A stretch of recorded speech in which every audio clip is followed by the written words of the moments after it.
Hello everyone, this is Food is a Conversation Alumni Edition, session 79. We are introducing our ecosystem members who attended any of the educational programs organized by the Future Food Institute, let it be the Food Innovation Master Program or any summer schools we had before, or the Food and Climate Shaper Bootcamps, which is actually a very timely matter because our next Digital Bootcamp will start on the 25th of June, and we have two in-person bootcamps lined up in Italy place in Sicily that will be in July, and the other one in Pollica, in the capital of Mediterranean diet, in September. So I encourage everyone to check the futurefood.academy website and check out the upcoming dates of the bootcamps. Hi, Wunmi. Hi, how are you? I'm good. I just quickly finished the intro. Okay. So yeah, I just told everyone to apply for the boot camps, what we organized together with the Food and Agriculture Organization of the United Nations. So far we have over 200 climate shapers graduating from this program, and I can confidently say it's a transformational and experiential learning experience.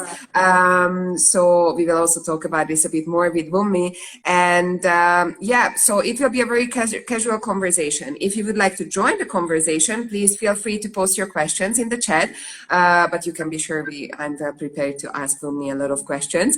And if you cannot stay with us until the very end, don't worry, because we will post the chat on our IGTV, where you can also find all of the other conversations, the 78 conversations we had since last April. And I always tell everyone, I think it's worth to binge watch. So the Netflix time is over. Watch our climate shaper stories and learn about their food systems and food system actions. So now, without any further ado, Wunmi, please tell us where you are dialing in from, introduce yourself, and tell us how did you end up on the last edition of the Digital Bootcamp? Right. Thank you so much, Julia. How are you and how is it out there? Yes, so my name is Wunmi Ogunde. I was part of the last boot camp, and I'm calling in from Nigeria. So I think it was such an amazing experience. I think this is something that I was actually going to share on my Instagram page, a couple of days ago. And so I got a call, actually a WhatsApp message from someone named Kelly. I didn't know her from anywhere. I've never heard of her before. And she just said, oh, you were recommended for a program, and, here is the link. Do you want to have a look at it? And all of that. So I went on it. I looked at it. I was like, oh, okay, this is really something I'm interested in. I really like what this is about. And, she said, okay, send a message to Chris, Mygrants. And, at first, I actually honestly thought it was a joke. I thought someone was trying to prank me. Like, no, this can't be real, because I knew we had to pay for it and things like that. I was like, no, this is not real. So I was like, you know what? I'm going to send the email anyway. So I did, send out my CV, send my profile, and I got a message. This was literally, the class was starting on Friday, and this was between Wednesday and Friday. So Wednesday, I sent in all the emails. On Thursday, I was on an interview with someone from Mygrants, and then on Friday, I got my link, and hey, I started. So it all happened so very quickly, and it was just so unreal and amazing. And I've obviously gotten the opportunity to speak to Chris as well, and I was just like, I actually told him that I thought someone was playing a prank on me, and they were just trying to pull my legs to get in. But being a part of the Food Institute, the Future Food Institute, the boot camp, it was just such an amazing experience, honestly. And I'm sure we'll get into that. But yes, that was how I got into the program, and it was amazing. I think that was just one word that I kept using to describe it. Amazing, amazing, amazing. Thank you. So here I also need to give a shout out to Mygrants, one of our partners from Bologna. So basically what we agreed with them, that each of our bootcamp has a few slots available for their networks, and that's how Wunmi and other participants like Mustafa and so on from the previous batches managed to get sponsored to be part of the bootcamp. So Wunmi, let's talk about the experience, the digital learning experience you went through. What were the main takeaways for you, and what were the tools and exercises or activities what were maybe surprising, maybe new, maybe something what you now can implement in your daily activities? Right. So thank you again. So I would start with obviously the learning experience. So I think I came with an open mind because obviously one of the reasons I joined the program was I always like learning. I always like adding knowledge. And as soon as I saw it, I was focused on, ocean, cities and things around what I do anyway. So, just wanting to know what else is going on, what is happening around the world and what solutions people are providing. So, and coming into the program, honestly, I would say that I learned I think I was blown away because a lot of what was going on, it was so new. So a lot of the information I was hearing, we talked about the ecosystem thinking, we talked about prosperity thinking, we talked about, dominant resources. There were so many things that were so key to the things that we were doing that I just never heard or picked up before. We talked about food, the value chain, the food recycling, which again in Nigeria is something that is relatively new to say. So we're not really in that space. So when I saw that there was a lot of information on that, I was like, yep, this is definitely where I need to be. This is where I need to learn and look at how I can work with, Future Food to, bring this sort of initiative to Nigeria, look at how we can get more people to participate. Of course, the more people we have on the program, the more we're able to, pass out the message, the more we're able to communicate the message. And, it just opened me up to a lot of information. We had a lot of, tools that we use. I remember also the iceberg model, which helped us to do a lot of breaking down. And by the time we were done with some of the analysis, even using the ecosystem map thinking, just to in our hackathon as well, we actually used that, and it really gave us a widespread of how things should be done or how things can be done. So even personally, in some of the things that I'm doing, I've started to apply that, and I was like, you know what, I will have to find a way for these things to work. And the funny thing is, they are actually working. So because they are real life tools that. So it gave us that opportunity to stop thinking about things in the traditional way and start looking at how we can look at solutions I remember I put down some of the information, thinking things differently, especially also when it comes to food, because this is something that a lot of us don't even realize that it's a major problem.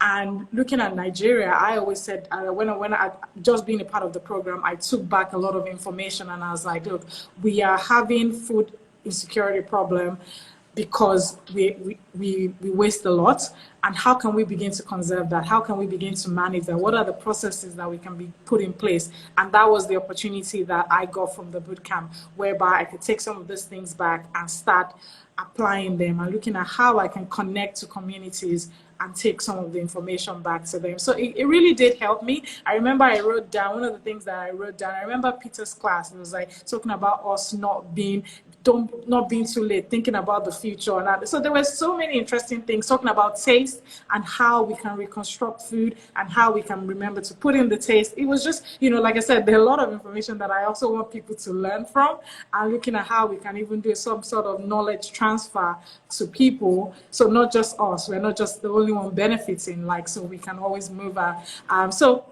it was a fantastic class. It was an amazing class. One of the things that I also wrote down was, it's not about the world of design, it's about the design of the world. So that was something I took from the class as well. So it's I can go on, Julia. Thank you, Wunmi. I will literally speak in one breath and just keep going.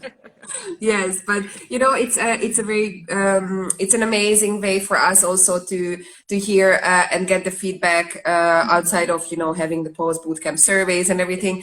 That's why I really enjoy these conversations, because that gives us also the insight. What are the key learnings of the program, and that helps us also to tell the others what exactly is this bootcamp about, because as you said, it's completely disconnected with the traditional way of learning, teaching, doing things. So therefore, all of those being just represented on a website, it's very difficult to bring across the message we want to have. So I love these conversations because that also gives this more tangible, what was my learning? So you mentioned that you are planning and you are doing, like, applying this knowledge in your community. And we also have to say that you are a founder and co-founder of multiple projects. So you already have some entrepreneurial, mindset and activities. So I wanted to you to talk about Ecoprune and the EMR Consult to the audience. What are you doing with these projects? All right, so I'll start with Ecoprune because again, that was one of the reasons why I was also being like a part of the program, because I thought, that's my regular day to day. So we do collection of recyclables, education, and on climate change, what pollution is about, and trying to change the culture, like cultural shift of people to understand that we can now begin to think of the economy as a circular economy as opposed to just, the traditional way of doing things. So that was definitely, that's one of the things. And then with EMR in my space is also now working directly with businesses to help them with changing from, businesses have always just done things in little bits here and there, but that changing of even all their strategies and business to sustainable strategies that they themselves can communicate and contribute to the economy was also something that EMR does as well. So we try to help businesses that are not necessarily struggling, but just trying to find a way to help in the environment, see what they can do, looking for initiatives that would be helpful to the community, to the environment. So whether within the recycling space, within different CSR projects that have to do with, the different SDG goals. So because there are a lot of companies that focus on SDG goals that they want to support, and they look at, so we are able to help them with all of that. So in all that experience, we've been able to work with different people. We've been able to work with communities, low-income communities, and help them with, providing alternative, giving them some of alternative source of income as well. So one of the things that we do with with Ecoprune as well is, with the recycling. So maybe plastic, aluminum, paper, whatever. Then they bring that in exchange of cash and cash gifts, and they can use that to purchase. So that's sort of just trying to change the ecosystem, trying to change the orientation of people, and change it from thinking that waste is waste to resources, as opposed to waste is waste. So that's what we've been able to do with that. And then before we go ahead, I wanted to actually talk about the hackathon. I didn't even know, I wanted to bring that up. So that was something I was like, I wasn't going to miss. So that was part of the program, right? So anyone listening, please, if you're joining the bootcamp or you're thinking of joining the bootcamp, please, you must, because it was an experience that I would not trade for the world. I don't even know how else to explain that. It was fantastic. I had Luna, Lisa, and Eleonora on my team, and it was just fantastic working with them, right? It was because, again, some of us were on different time zone, but we found a way to make it work. The only thing I wish was we were able to obviously do a physical meet and be able to, but even in that, it was such an amazing time using all the things that we learned during class. And actually, and then obviously we had the problem statement. I think one of our problem statement was how to help city dwellers to access circular solution and reduce environmental impact. And then by the time we started doing the primary research, secondary research, using the ecosystem map, so we came up with the other statement, which helped us to narrow down what we were doing, which was now focusing on schools. And we came up with the solution that the technology solution that we were able to put LinkedIn. We had that sort of model where we had the LinkedIn solution into it. We had the Snapchat solution. We had the Face. So we kind of married all that solution together to look at how students can share content with each other, on how to develop. So if someone in Italy was doing something and someone in Nigeria wanted to do something as well, and they can share how they've done it, they can share, and it will just be within the students, and that can itself can say. So it was just amazing working with them and coming up with that solution. And of course, we have said that we're going to look at for how we're going to develop that, and we're definitely looking at taking on, and we came third, which was so interesting. It was so interesting as well. So the hackathon was it was an amazing experience, good for networking, good for just team bonding.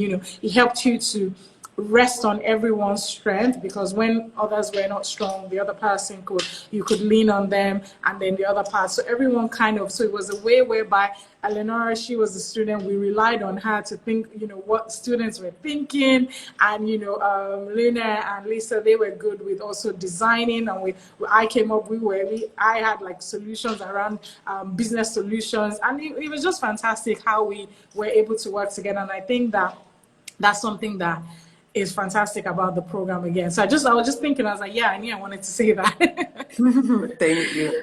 Yes, the hackathon is definitely the elevating experience of the bootcamp. I think that's also the point where a digital learning still makes you connect with your classroom participants, right? Or the fellows, because let's be honest, you have a schedule, you dial into the classes, and yes, it's interactive, and along 4 weeks you see the faces more, but after the class is over, we switch off the Zoom room and you all go back to your own realities and locations. So there is no chit chat in the breaks. So when we assign the hackathon teams, that's the point where at least with those people you have a day-to-day visiting each other in digital meeting rooms, but that's the way how you can also connect and actually make connections which are lasting long. And I remember some of the classes, right? I was on the road. I'll probably be in the car and I'll be dialing in because I didn't want to miss the class. That was how good it was. So that's the positive part of digital learning, right? You can just dial in while you are still on the go. Anytime, exactly. Exactly. So you also have a very important role in your community.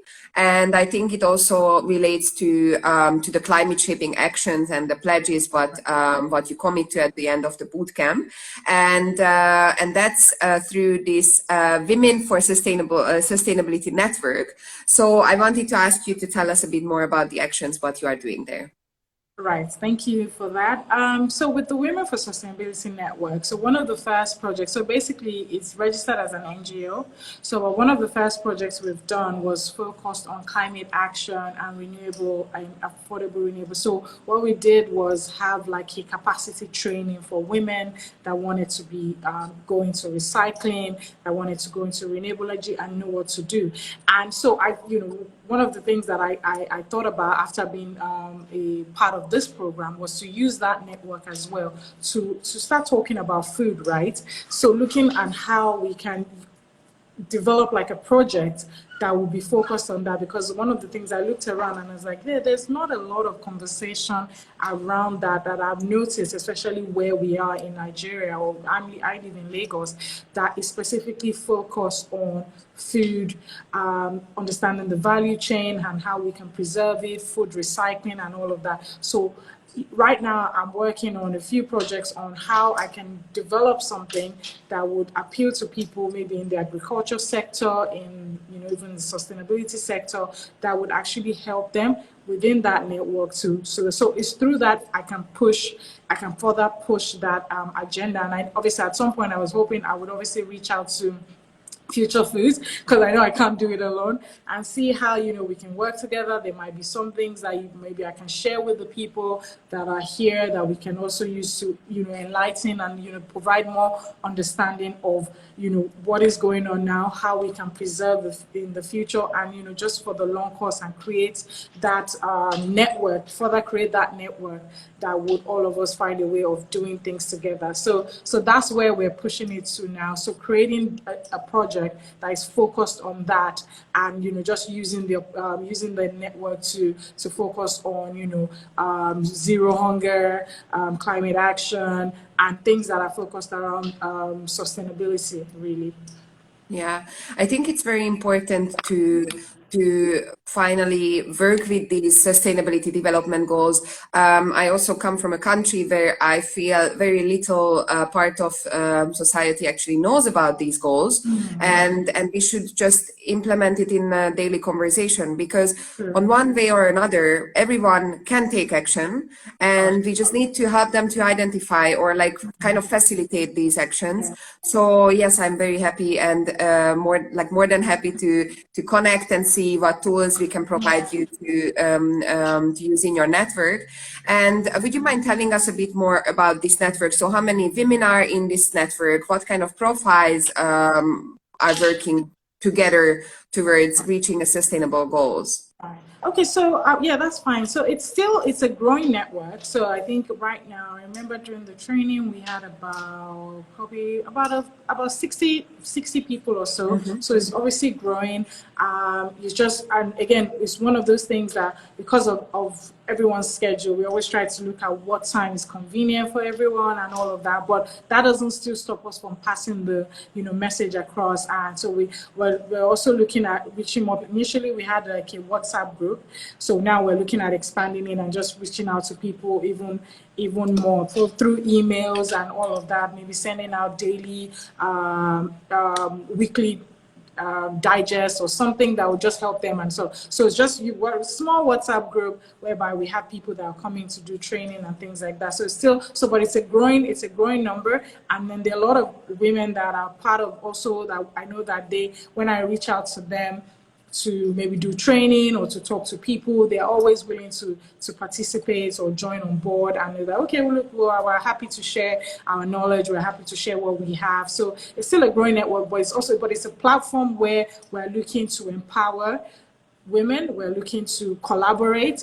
We're looking to provide some form of volunteering. So, when there are projects, we want to have a network of women that can, volunteer their time and space to be able to be part of that. They're able to, and also even celebrate them, because a lot of times, a lot of people are doing things, right? We want to create a platform where we can celebrate them, we can talk about them, share what they're doing, and, just spread the news and spread everything that they're doing around them. So yeah, that's what we're about. Yeah. And the goal is to provide that whole platform where there can be all ideas, collaborative ideas for that sustainable future that we're all looking for. Yes, I think it's very important, as you said, celebrating each other and showing the actions what we are doing, because by examples we can lead the best, and by providing examples we can also inspire others to take action. So I have a final question I ask from everyone on these sessions, and that's, how do you imagine your preferred food future? So if you would need to draw with your words a future, what future would you like to live in? I would like to live in a future where where everything is fresh. I would like everything fresh. And I was actually, when I was thinking about that, I was thinking about, you remember when we did the food, the food network thing, where we went on Zoom and everyone was cooking and things like that. The climate supper. The climate supper, yes, the climate supper. So the climate supper provided an opportunity to see so many different things, right, when it came to food. And I was like, oh, I wish I could do that. I wish I could do that. Let me look at what everyone. So again, I think with food, I think for me it's just that connectivity, and that because it's a language that everybody understands. So, but how can we connect that with everyone? So that's why, so that was when I thought about it, I was like, look, I would want to be able to have like a fresh food, fresh future, fresh everything. But how do we do that? We have to begin to talk about it now. We have to begin to train people on how that can be done and that how should be done. And, we also had a class on even food recycling and how things were changing and things like that. So I was like, and all that can be reprocessed, and it comes out looking nice. It comes out looking fresh. It comes out looking really edible and clean, and you would never know that it went through any process. So that sort of thing is where I'm looking we can go, and I'm hoping that everyone, and one of the examples that I gave when I was doing my climate supper was I don't know if you remember that drink that I showed you, the Zobo drink, right? Yes. where it was made from like hibiscus leaf, and where you can cook it, dry it, and you can even reuse it again even after the first use. So that sort of prolongs it. And every time you have it, it's such a refreshing drink that you just feel, oh, okay, I'm relaxing, I'm resting. And it's very medicinal as well. So it helps you, once you take it, you feel so refreshed. It's like some form of providing you vitamins in your body. So that's where I see, food for us, fresh vitamins, just looking nice. You wake up and you don't have to use makeup. That's perfect. I love it. All right. So, you know what? I will need to go back and listen to all of the 70 by now 79 future food futures we pictured in these conversations, and try to build one from that and see how that looks, and maybe that will be the next exercise to do on a boot camp. So let's list the actions what we need to take to reach all of these preferred futures, which are complementing each other. That would be nice, actually. That would be nice, because I think it would also, even putting that together would help in the long run change people's mindset. So I think for starters, we need to change people's mindset, because everybody's thinking, oh, this is waste, I'm throwing it away, and you should not. We should preserve it. It can be reused for something. It can be used for design. It can be used for so many things. So like, I think that would be a good project, or that would be a good thing to focus on. But I know you're very busy, so. Yes, but you know what? We have all these climate shapers, so we can all do this together. Yes, correct. Exactly. We're here for that. Amazing. Wunmi, thank you so much. It was a very, very enjoyable conversation. Thanks for sharing your insights and your experiences. For the audience, if you joined us too late, don't worry, because the conversation will be posted on IGTV. And please stay tuned, because this conversation happened twice a week. So the next one will be next Tuesday. And we continue interviewing the more than 200 people now. So I don't think I will ever run out of interviewees for this session. So Wunmi, thank you so much, and have a lovely rest of your day. Yeah, thank you so much. I really had an amazing time just talking about it. I look forward to speaking about future foods all the time, because I feel like it was just such an experience that I always wanted to share with people. So I'm happy to be able to, be invited to speak about my experience. And yeah, trust me, I would always talk about it. Yes. So everyone, if you need more info, reach out to Wunmi, because I think she is great to share with you what exactly are these programs about, and why is it good to belong to this community as well. Yes, correct. Thank you. Thank All right, you. bye, Julia. Have a nice day. Bye. You too. Bye.